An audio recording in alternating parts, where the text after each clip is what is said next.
Friends, welcome to N wife kitchen. இன்றைக்கி பூண்டு குழம்பு செய்யலாம்.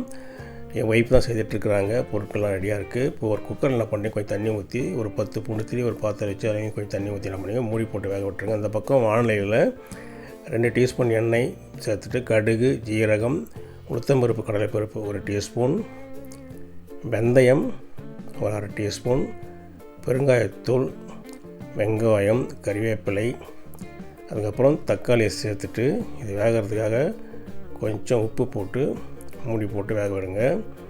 அதுக்கப்புறம் திறந்த பிறகு என்ன பண்ணுங்க, மிளகாய்த்தூள் 1 டீஸ்பூன், தனியாத்தூள் 2 டீஸ்பூன், மஞ்சள் தூள் 1/2 டீஸ்பூன் சேர்த்துட்டு தேவையான ஒரு தண்ணி சேர்த்து என்ன பண்ணி மறுபடியும் கொஞ்சம் உப்பு சேர்த்து மூடி போட்டு வேக வச்சு திறந்துடுங்க. இந்த பக்கம் பூண்டு நல்லா போயிருக்கு. அதை நல்லா மசிச்சுட்டு சாம்பார் குழம்புல சேர்த்துடுங்க.